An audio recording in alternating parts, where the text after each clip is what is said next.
I'm going to guess this is our crowd for today, so we'll go ahead and get started. So, first of all, I just want to ask for everybody's cooperation here on paperwork. Things are getting a little sloppy in app files, quite frankly. We have had numerous instances of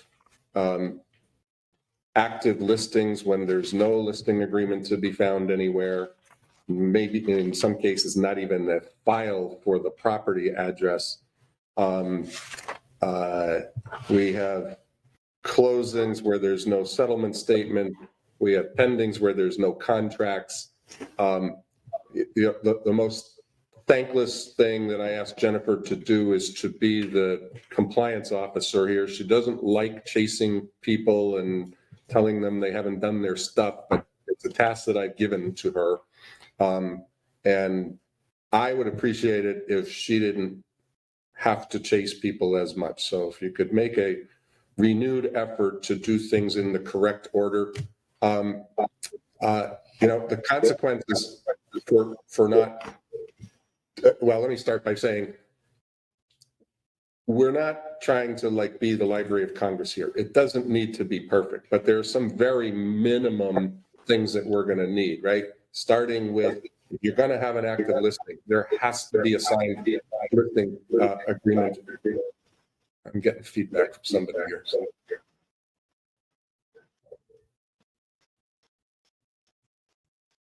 I'm going to mute y'all for the time being.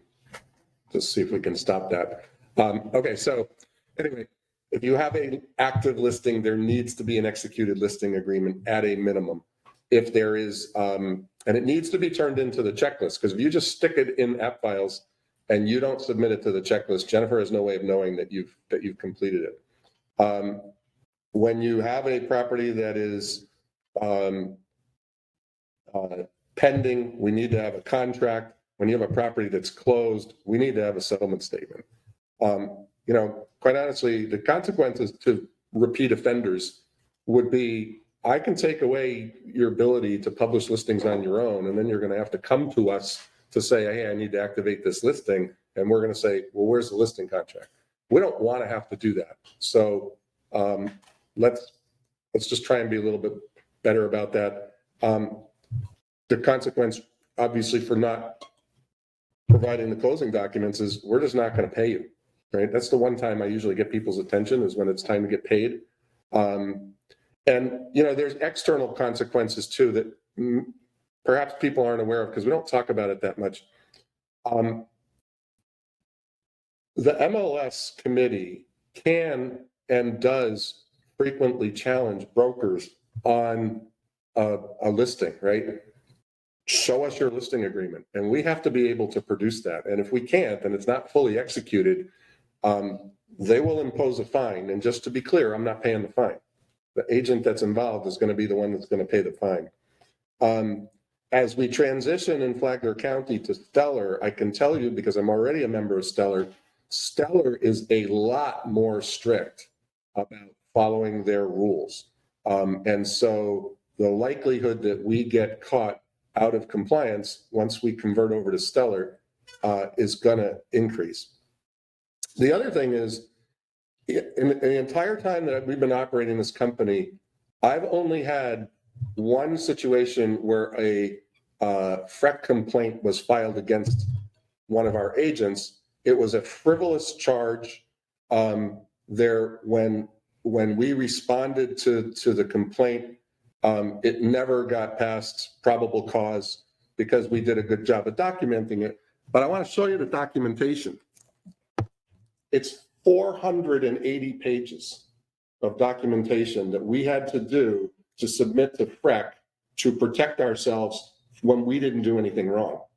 And part of the reason that we were able to document such a compelling case and get it dismissed before it even went to a hearing was because the agent that was involved in it had good documentation and had everything in app files.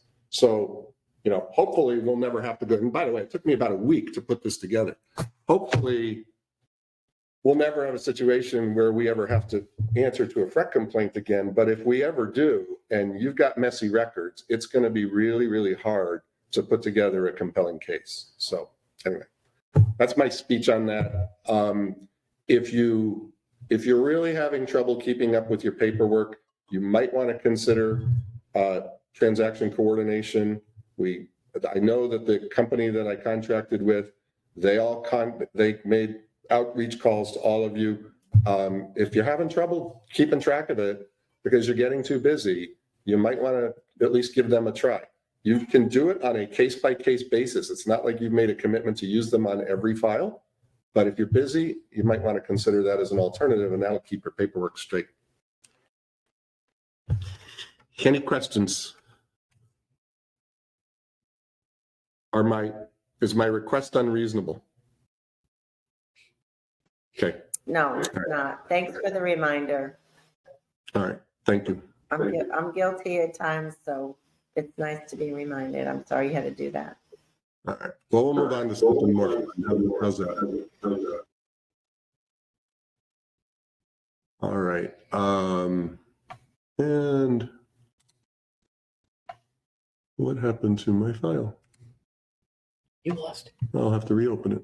That's all right.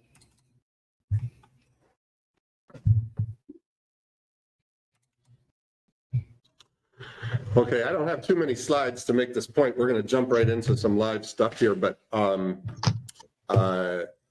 Florida is, for Q1 of this year, was #1 in home price appreciation year over year. Depending on what part of Florida you are, prices have risen from 27 to 34%. That's a lot. And that has, one of the things that I was reading yesterday is that if mortgage rates rise by another 0.5 percentage point, which they will, or home prices go up by another 5%, which they will, affordability is going to hit record levels. Like, we're exceeding the affordability index for 2005, 2006, before the crash. This was a comment from Lawrence Yoon yesterday. Declining affordability is obviously most problematic for first-time homebuyers who don't have any leverage. They don't have a house to sell, and it becomes more of a challenge even for moderate income buyers. He is expecting that to result in a pullback in demand because people simply can't afford to buy. And I found this chart, which I find really interesting. This is, I'm going to move this so that people in the room here can see it. So what we're looking at here on this blue line here is the ratio of income to mortgage debt.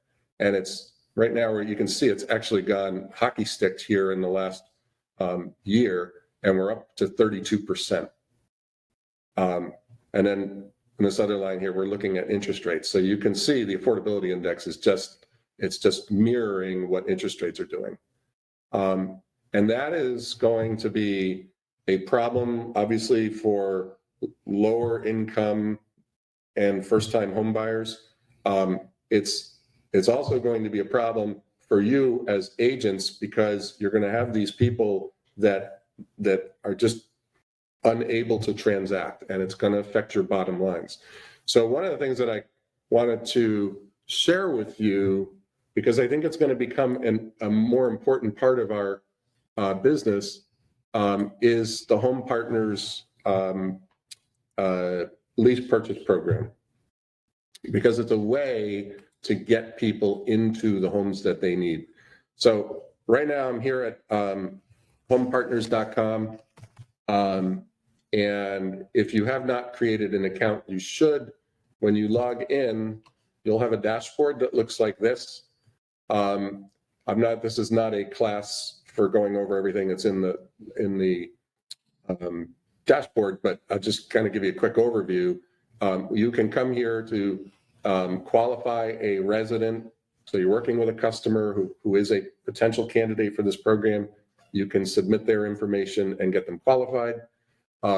When you find a potential property for them, you can submit the property here for a cash offer. There's some educational training here, and I've watched a lot of this. It's actually quite good. And then if you want to use this platform to leverage it to market your services to the target audience, they even provide marketing material here. And I am telling you, if anybody on this call doesn't have enough business, if you post a classified ad on Craigslist that says rent to own, your phone is going to blow up. So, you can find business if you want to. One of the reasons that I have not talked a whole lot about this program in the past has been because of a lack of inventory in our market. And I had some conversations with somebody that I know at Home Partners and saying, how come Palm Coast is not eligible? And we went back and forth a few times, and she ultimately came back and said, those zip codes are approved. But I come in here and I search their website and one home shows up.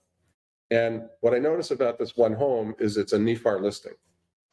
And what I think I have determined is they're not getting a feed from FCAR.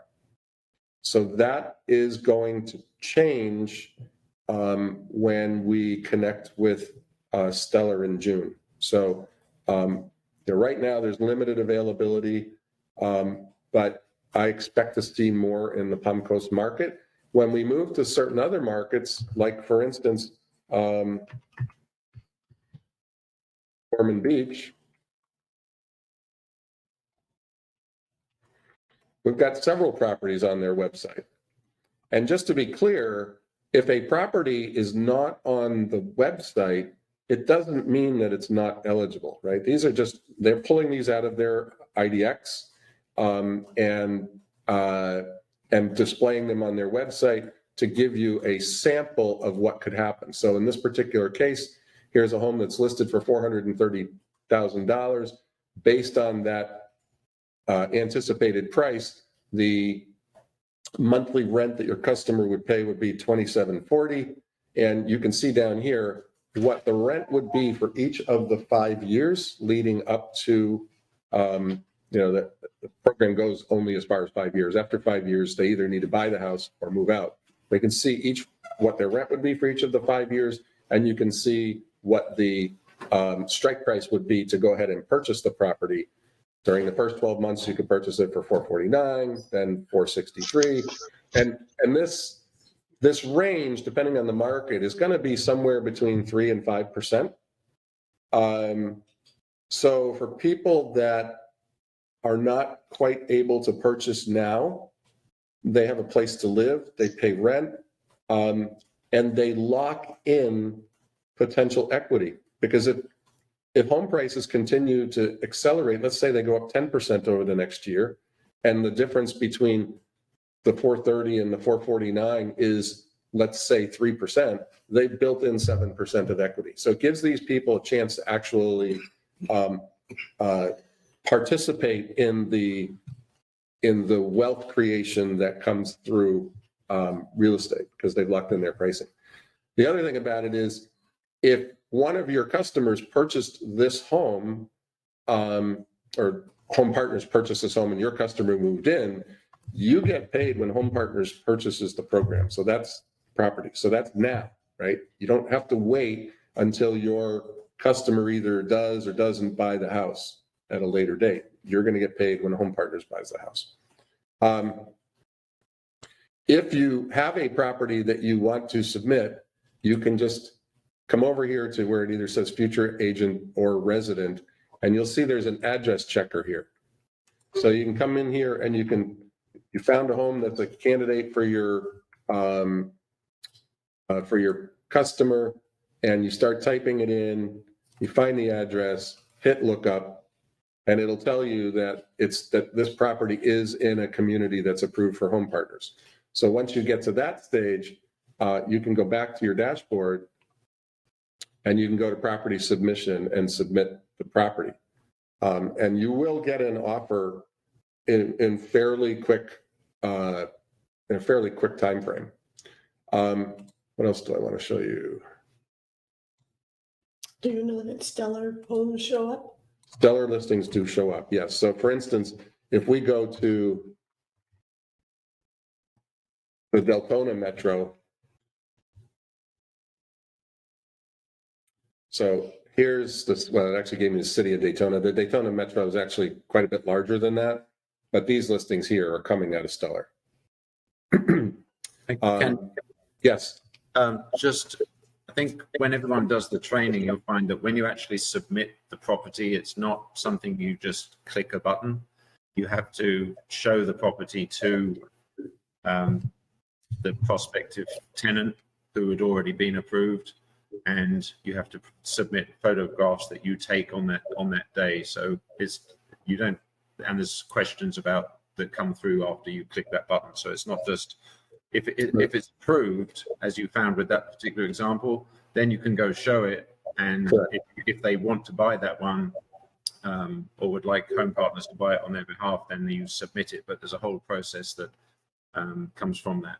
Right, correct. So you do want to check the property to make sure that it is in a qualifying area before you bother to go out there and show the property. Otherwise, you're going to be wasting a lot of time. But you can't ask for offers on sight unseen properties. You know, if your buyer is in Georgia and they look at it online and say, "Oh, this looks like a satisfactory property," you break in the rules if you ask for an offer when your customer hasn't seen it, because Home Partners doesn't want to be in a situation where they've entered into a contract on a house and then your people get there and say, "Oh, I don't like this neighborhood. I don't want to live here." One of the other things I do want to point out over here is for each of the metros, you can click on a link that will tell you the particulars of the metro. So the Deltona Metro, just so you all know, they're doing this based on the Census Bureau metropolitan areas. So Deltona is Deltona, DeLand, Edgewater, New Smyrna, Ormond, Palm Coast. So in this metro, they will purchase homes up to $450,000. They currently have identified on their website 129 homes in 18 cities, and the projected rents can range anywhere from $1,200 to $5,000. And then gives you some example properties, but let's see if there's anything else I wanted to chat about. The Jacksonville Metro, I think, is worth taking a quick look at too, so you can see what that map looks like. And the reason I'm showing that is, you know, here's St. Augustine and St. Augustine Beach. There's a lot of opportunity there. This is over in the Palatka area on the St. Johns River. There's a lot of opportunity there as well. So for the time being, for those of you that work primarily in Flagler County, I understand limited opportunities in Flagler County at the moment. I do believe that problem is going to fix itself. But, you know, if somebody is really serious about wanting home ownership, you know, they may just need to look a little bit out of Flagler County, whether it's going down to Ormond and Daytona or whether it's going up into St. Augustine. And, you know, for your buyers who have been making financed offers, VA, FHA, or even conventional, but they're putting very little money down and they're losing out to cash buyers, this essentially makes them a cash buyer. There's nothing that would prevent them, you know, take this house here, having Home Partners go buy it for $295,000. They're presenting a cash offer, and then a month later they could turn around if they wanted to and purchase it from Home Partners for $314,000. Did it cost them a little bit more money? Yes, but they secured the house. Does this work for condos too? I don't recall seeing condos. Yes, they will do condos. Yeah. So Andy has actually, you're still in pending status, right? Yes.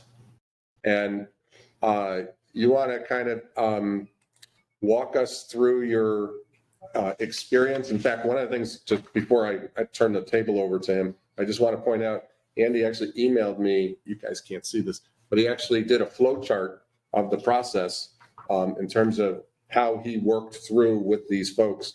And there's some valuable information there because he kind of learned in a couple of cases by,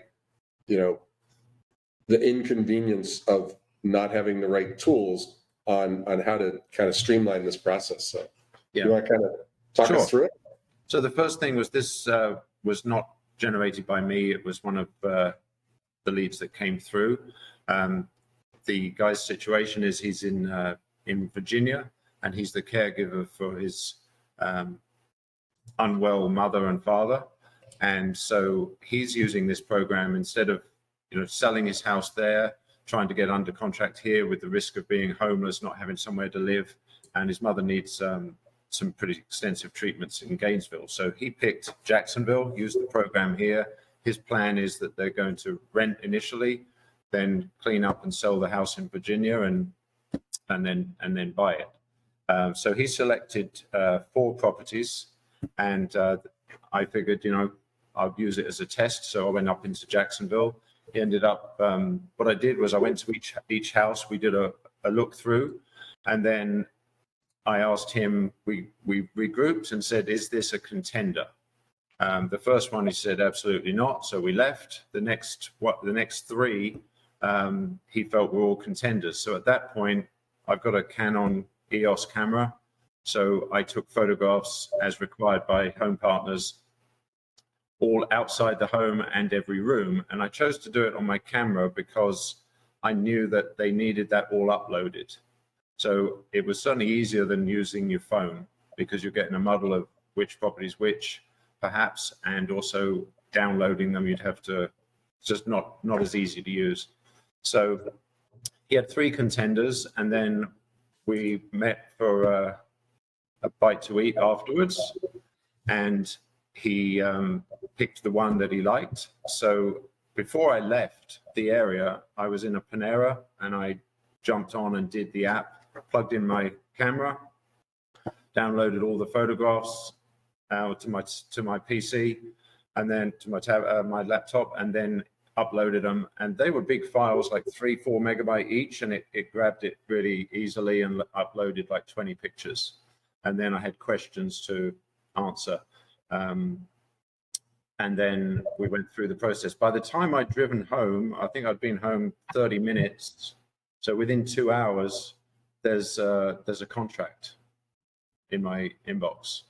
The price of the house was $339, and they went in $360.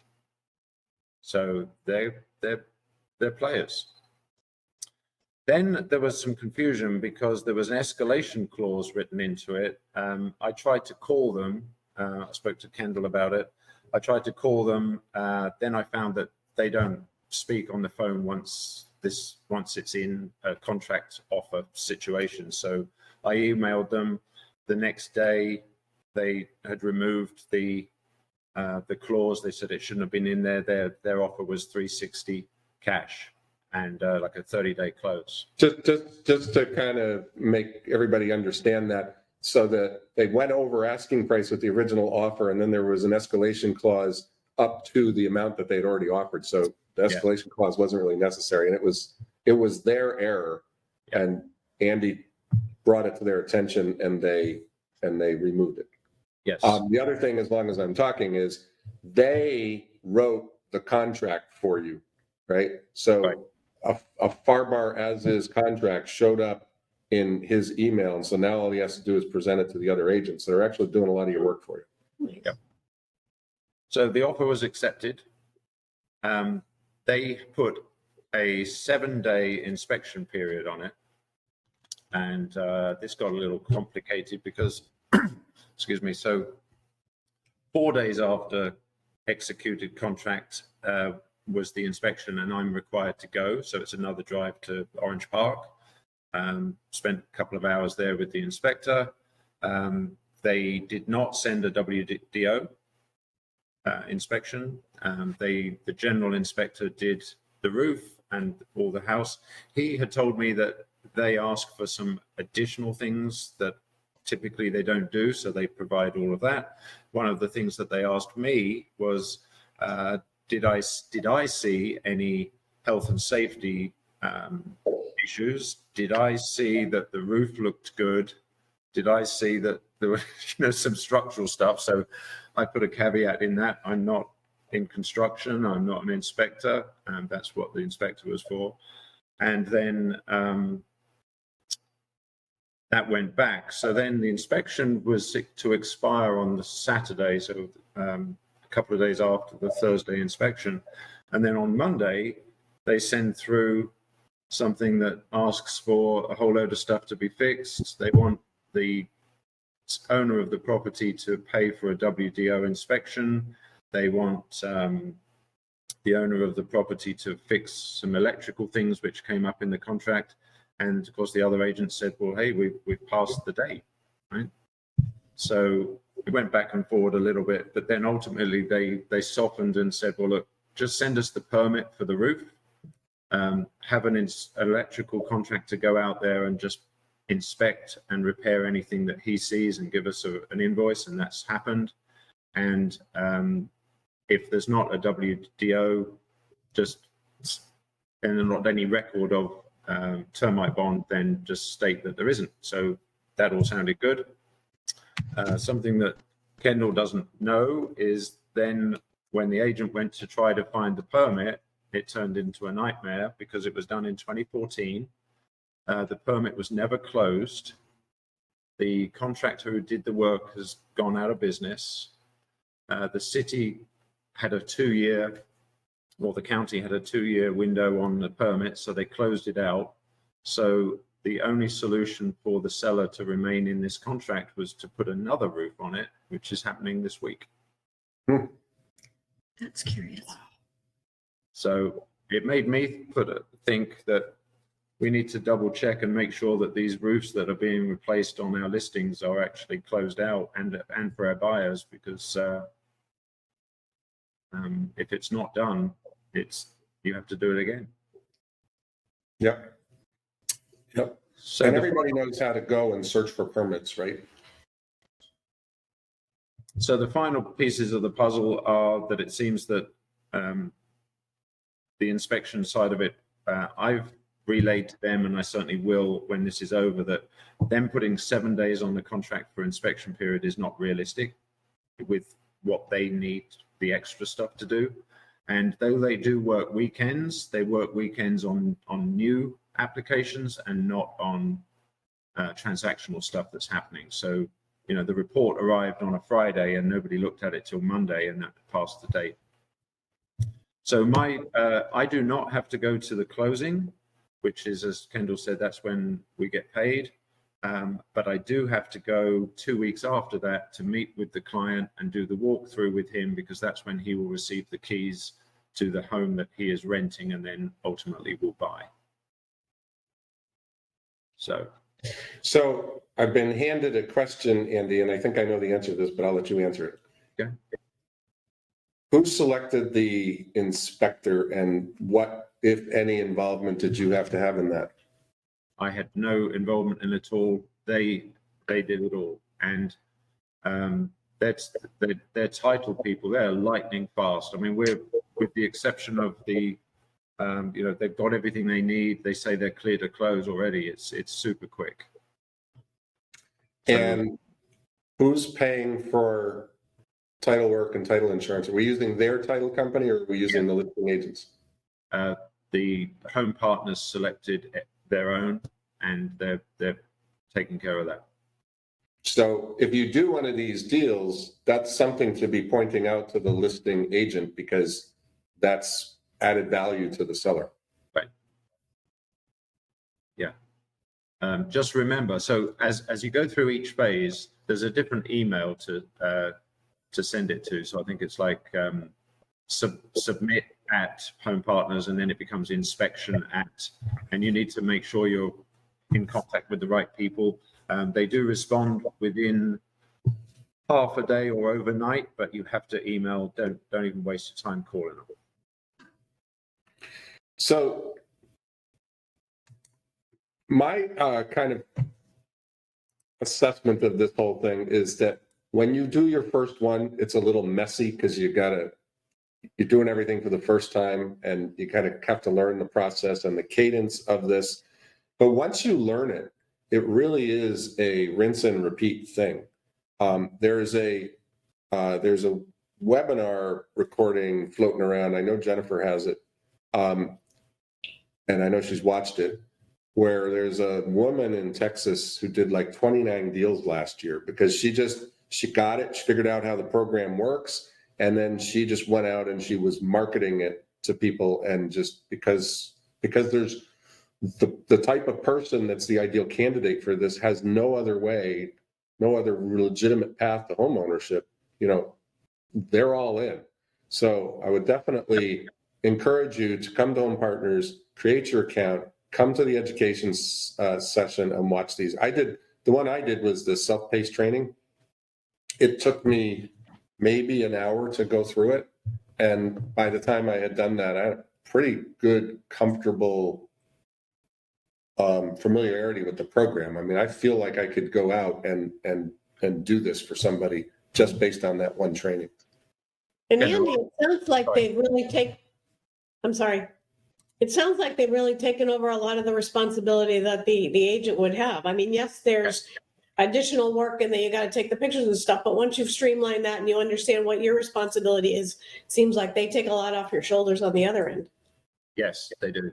If I could add two best practices, I asked them what do they use as the file name? Is it the property address or the client? And it's the client's name. So refer to that in any email that you send. And then unlike Follow Up Boss, where we would see our entire history of all the dialogue, the dashboard doesn't provide that. So you get lots of emails from them, from all these different departments. And my suggestion is to, tag them all in an email title and pull them all in there so that you see the dialogue history, because it's a little bit random the way they do it. So while Andy's talking, one of the things that I discovered when I was playing around the dashboard is they have really good guides, both for you as an agent and for your prospective clients to go ahead and explain the program, how you get pre-qualified, how you search for a property. So if you're looking at trying to leverage this program, I would go ahead and print these documents and just have them at your ready while you're working. And they do also do monthly webinars to update on different programs, review processes, and all that kind of stuff too. So I get the emails for those, and I'll send them out to whoever's interested. And I think that's here in the live stream training, so you can see the topics that they run, and you can just come straight here and register for those. And then going back to what Andy said about the inspection period ending on a Saturday, isn't it? It's my understanding that it can't end on the weekend. It would go to Monday at 5 o'clock anyway, right? Can't end on Sunday. Can't end on Sunday or a holiday. And I don't remember exactly what the clock was in this particular instance, but they were clearly out of it. And Andy knew it when he got that, and he called me, and my response was, well, send it to the listing agent, because maybe she's not even going to pay attention to that and know, right? And of course, she's a good agent, and she said, nice try, right? Yeah. But I actually think that Home Partners' response was actually pretty reasonable. They didn't just say, well, then we're not buying the house. They said, okay, well, we still need these questions answered. And then when they got satisfactory answers, they're proceeding. Had they not gotten satisfactory answers, they probably would have walked away from their deposit. So I've had a couple of other leads that have come in. One was a guy that I was talking with for some time, and he backed out after he was made aware by me that when they find a property and go under contract, within 2 days, he has to provide 2 months of rent as the security deposit. So clearly he was not in a position to do that, so he backed out. But the simple things are, you got to earn 40 grand. You can't be subprime. So I think it's 620 and up on your FICO score, and background check because you are a tenant, and 2 months security deposit within 2 days of contract, and then the first month 2 days before you get the keys, which is 2 weeks after they own the house, because they send people in to clean it, fix things, and get it prepared. Nice. So seems slick. Another question they asked me when I was at the inspection or after the inspection was, how long did I think it would take to get the house ready for occupation? Well, in this particular case, it's immaculate, and so I think I said, 3-4 days. But they ask us stuff just like I put a caveat that I'm not certified anything. So the other thing that's worth noting on inbound leads from Home Partners, because a customer can go to the Home Partners site on their own. So those come to us through Realogy. And Jennifer, the referral fee on that is 33%. 33%. Okay, 33%. But if you do an agent generated into this program, the referral fee is 0.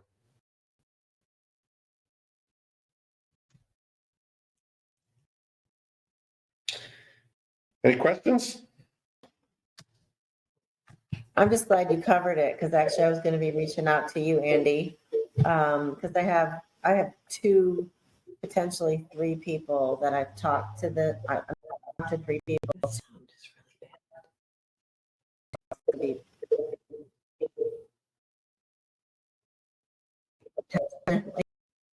bad. Debbie, your internet is breaking up. It's because I have you on. Hold on.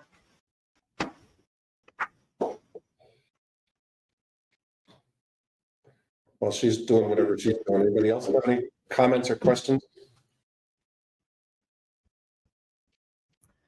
Sorry about that. I had an external speaker on. I was just saying, I'm glad we covered it, because I was going to be reaching out to Andy today, because I have a couple people that are very interested. I've talked to 3 people about it, and I was going to be taking the training, so I can talk intelligently about it today. So this was good. Good. And Kendall, I hadn't considered what you just said earlier in this call, that there's people that are in VA loan status. They really don't have much of a shot at buying a house these days. It's a fantastic way for them to get into the mix. And so it's 5% more, but man, they can do that. Well, and not for nothing, what most of these people with these FHA and VA loans, what they're doing to try to be competitive is make offers over market value anyway. Right. So they're already doing it.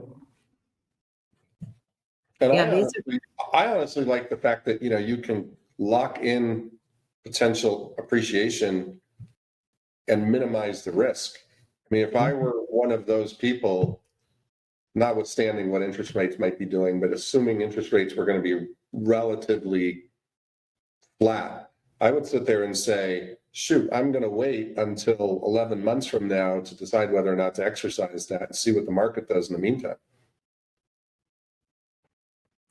Yeah, I mean, both of these people I'm speaking with have been we've been put in offers on other houses, and we keep losing out because they're FHA loans. So it's an option for them. And the other thought is that we see YLOPO leads coming in for rent. People Right. want to rent something. Well, we don't make any money getting a rental, but they're impossible to find. But this it's like a push-pull. It forces a rent into that person's opportunity. We can if we introduce it, we make the full commission, and that's a win. Yeah, and with what rents are, I mean, when I was just looking at that chart, they're pretty darn close to what people are charging for rent. Right. And they're at least they know if they're renting. I mean, if they're doing the program, there's only a percentage of increase. They kind of know what to expect in the next year instead of who knows. I mean, I have one couple that's renting now, and they just got a call and they're raising their rent $400. Yes. And I was going to point out something else I think is very special about this program is because it's institutional money. I mean, the money that they're using to buy this real estate is coming from pension funds and things like that.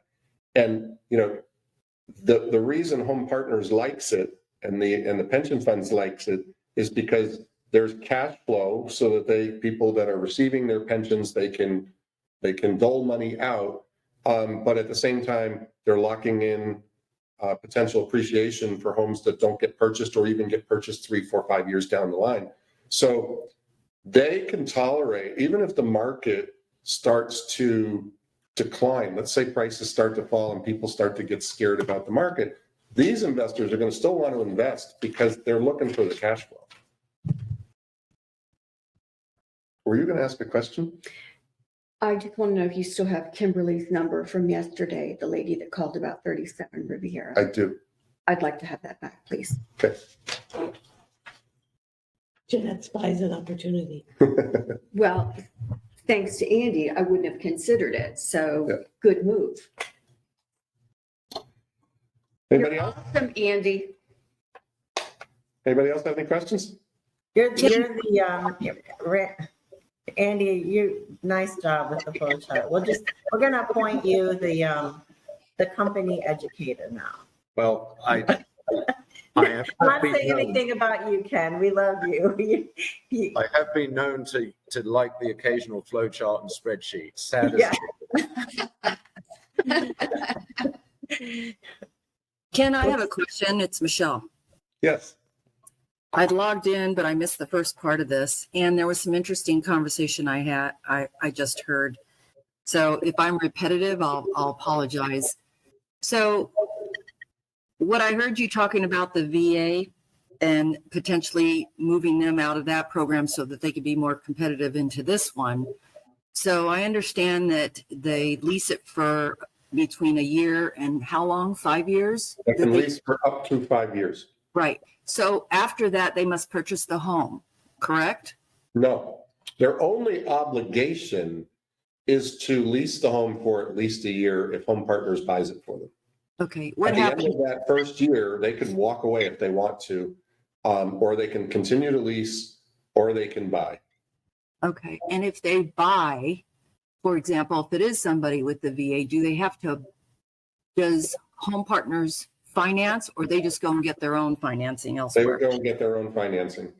Okay. But Home Partners would cooperate with them doing a VA or FHA financing. Okay. The other question that I had, I understand that they're actually buying this home. So when they go past, or when they go up to the escalation clause, like I heard you guys talking about it, that 360, are they doing an internal appraisal to where they know the value of that they can go up that high on a property? I mean, I heard all that, and there was a lot of questions I had there while Andy was describing that whole process. So they do a couple things, and Andy can color in the lines where I don't cover everything. They do their own essentially BPO, and then they will ask Andy what his opinion of value is as well. But they ultimately determine the price that they're willing to pay. That in this particular case, there really was no escalation clause. They just came in at a number over the asking price. The escalation clause that was in the contract was in there in error. But the fact that it was in there in error does tell me that there are situations in which that they would use an escalation clause. yeah, especially since you said that they're writing the contracts themselves.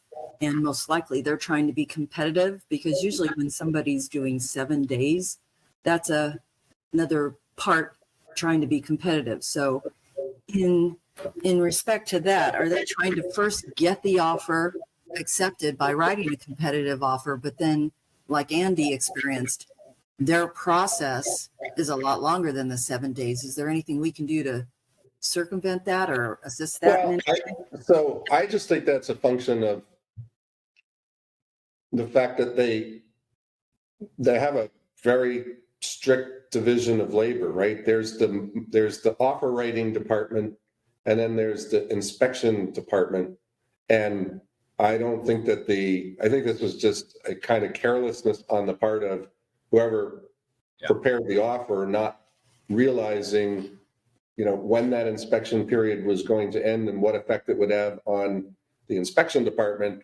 And it was carelessness on the part of the inspection department not to look at the contract and understand that we have to make our repair requests before that date. And as Andy touched on, while you can get an offer 7 days a week, those other transactional departments of Home Partners, they're working normal Monday through Friday business hours. So that's what transpired. At the end of the day, my opinion is that's Home Partners' problem. If they're going to do that, then they're going to suffer the consequences. And it actually may have made Andy's deal a little easier. So I personally wouldn't worry about it. I'd just add that when the inspection was going on, they sent a broker to do a BPO. And then also they asked me, did I think that this was a good deal or a bad deal? So my response to that was, it seems the house is in extremely tidy, clean condition. The inspection didn't highlight that I saw and read, didn't highlight items of major concern. And then I added that the individual who was the tenant, Nathan, was very motivated about living there and would likely be a good tenant for him. But it's not for me to say buy it or not. Ken, I have other questions, but I'm not going to waste everybody's time here, so I'll just reach No, go ahead and ask the questions, because the question that you have is either something that somebody else probably has or something that they didn't think of. Okay. You may have already covered this. Like I said, I had you on, but I stepped away because I had something else I need to take care of, and then came back and you were already talking about it. But in terms of the metro area, when you go to register online, obviously I saw that it's Orlando Metro, Jacksonville Metro, Sarasota. And I started to hear the tail end of what you were talking about, that Flagler County, you're not going to see that there. But if you're working in Ormond or St. Augustine or Daytona, so are you asking all of us to register on Home Partners website as Jacksonville Metro? Is that what you would recommend? Or Daytona. It doesn't matter because you're not restricted to that metro. That's just they're trying to organize their agent, kind of workforce. But Andy is in the Deltona metro, and he went up to Jacksonville to do this deal. So it really doesn't matter. Okay. The thing about Flagler County, just to confirm, and this has always been a problem with Real Short as well. And by the way, in the process of talking to Home Partners, and one of the questions I asked was, are the eligible areas for Home Partners and for this program, this lease purchase program, and Real Short, are they the same? And she said no, and went on to say, as a matter of fact, we've spun off Real Short to be its own entity now. So Real Short makes their decisions on their service area, and Home Partners makes their decision for this program. But we went back and forth a few times, and I said, I don't understand why Palm Coast is not showing up as eligible. I would much rather invest in some of these properties here in Palm Coast as opposed to, some of the places in Daytona that are showing up as eligible. I just, you guys don't know the market. I do. doesn't make sense. So that the response I got back to that was, well, here are the considerations that we look at. Do you see anything that would be an issue? And the only thing that, I'm not going to go through the whole list because it's not important, but the one thing that was on the list is there a lot of new construction in your market? And I said, that's most likely the one, because yes, we have a lot of new construction, but that's because it's a desirable place to live and there's no inventory. And then she specifically said, well, do you have D.R. Horton in your market? Because they won't work with us. And I said, well, yes, we do, but that's okay because there's other stuff that people could buy. And then she, a few hours later, she emailed me back and she said, those zip codes are approved. And I said, well, they're not showing up on your website. And I kept using the address checker and things like to try and identify, okay, they're not showing up on your website, but let's just find some approvals. And I haven't been able to do that. But I really do think that the lack of an FCAR feed is what a lot of our problem is. We're so close to the conversion, I'm not going to try and ask them to set that up. It'll take 6 weeks for them to do it in the first place. But when we transition to Stellar, I think you'll see those markets opening up. But even if you don't, Ormond, Daytona, New Smyrna, Edgewater, DeLand, Deltona, St. Augustine, all of Jacksonville, go west out onto the St. Johns River. There's properties there. So, if somebody really wants to be a homeowner, they don't have to live in 32164.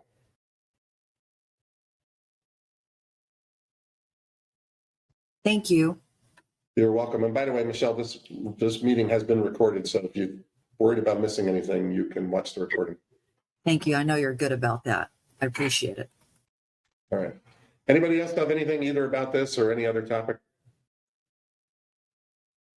I am attempting my first attempt with Homelight on a canal home, and I had a conference with the family yesterday. And so, has anybody worked the Homelight program? Are you doing which program are you doing? We're going to try to submit for the trade-in. And then I talked with Brian yesterday.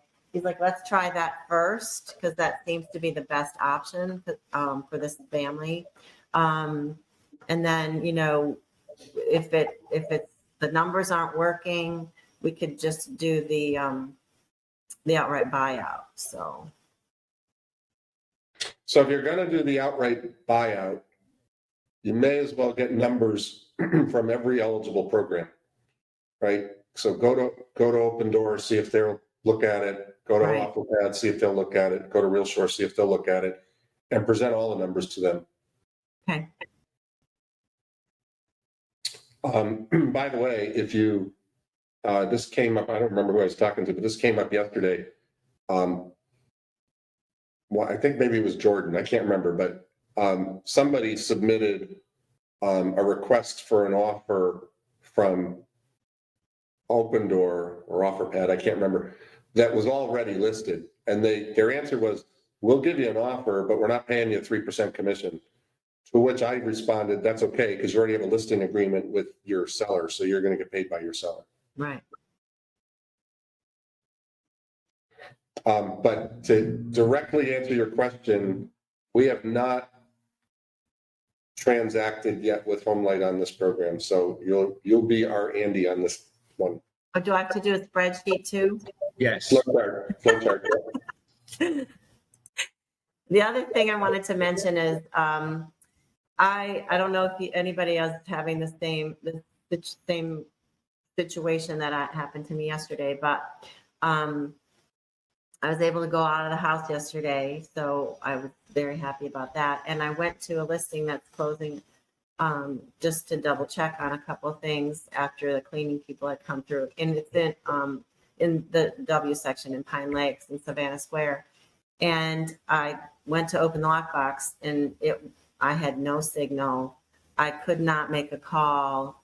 Everything on the Verizon network was like not working on my phone. So I swung into the Verizon store and they said that they have been attempting to put up cell towers. They have been fighting back and forth with the city. They finally got approval because the city's investing in AT&T and Spectrum, but they finally got it done after over a year.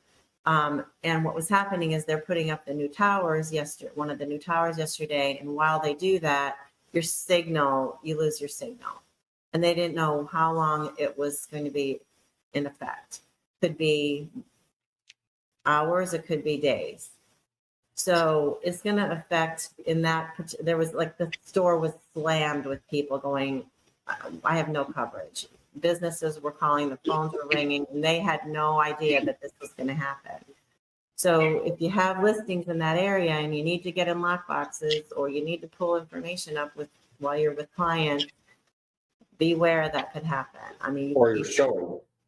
Pardon? Or you're showing in an area, right? Yes, you're showing, and you can't, like, seriously, I could have had clients with me trying to get in houses and I wouldn't have been able to do anything. So were you up in Matanzas? No, I was over right on Belterre and Palm Coast Parkway, you know, where the Verizon store is. And so in Savannah Square in Pine So Lake. it happened to me in Matanzas. Yeah, and there was a lot of people in Matanzas in the B section. That were in And then the I got store. home and it was fine. So I was As soon as down I all got day. down, as soon as I got down towards the R section, when on my way back, Yeah. I was able to make calls, but I couldn't call. Nothing. no. Now I know. try calling Verizon, because I was out in the field yesterday and I called Verizon. So from our perspective, and thank you, Deborah, I mean, that affects the lock boxes, but from our perspective, this is your business. So you can call Verizon and get credit for that.